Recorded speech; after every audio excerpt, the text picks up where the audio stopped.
It's arm day at the gym and you're holding a 10 kilogram weight in one hand with your arm sticking out at right angles, like in the picture. We'll imagine the radius and humerus bones as straight lines at right angles, and your bicep is attached just a little bit away from the elbow joint and up to the humerus bone. Let's fade out our picture and think about what the forces on the lower arm are. There'll be a weight force from the dumbbell acting straight down of magnitude mg, or 10 times 9.8.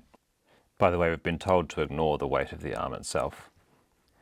There'll be a tension force upward and at an angle of 70 degrees, but we don't know how big it is. That's something we've got to figure out. And there'll be some kind of reaction force from the elbow joint, which will stabilize everything and act to counteract the other two. We don't really know anything about which direction this points or how big it is. It's just an unknown force. Let's also add on the extra information that we know. We know the angle there is 70 degrees. We know that the bicep attaches 5 centimeters from the elbow and that the radius bone is 30 centimeters long. The arm is in static equilibrium, which is because it's not moving. That means, number one, that the sum of all the forces must equal 0, and also the sum of all the torques. We'll get to the torques in a moment. Let's have a look at the forces. The sum of all forces equals 0 means the tension plus the elbow force plus the weight force must be 0, which means they add head to tail to give a net result of 0. Let's look at the components of each one. For the bicep tension, we know that the angle between the bicep and the radius is 70 degrees, which means in our coordinates the standard angle would be 180 minus 70, or 110 degrees.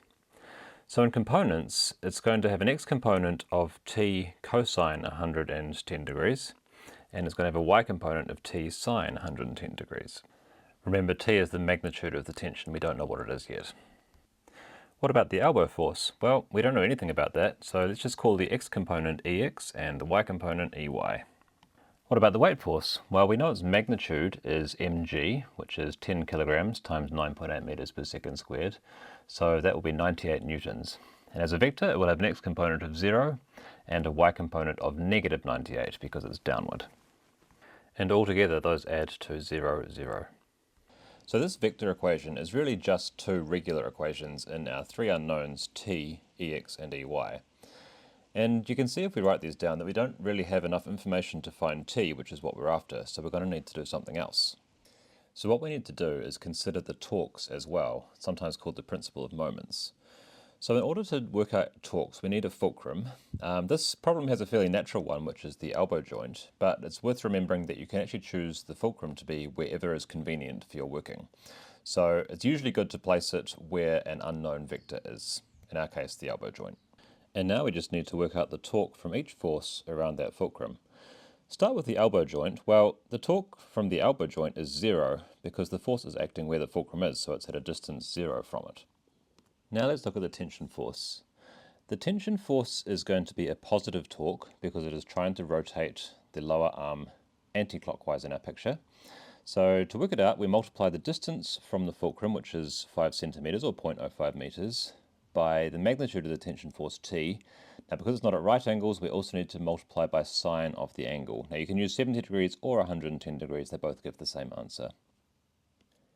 Lastly, let's have a look at the weight force. Now the weight force is trying to pull the lower arm clockwise, so it will be a negative torque.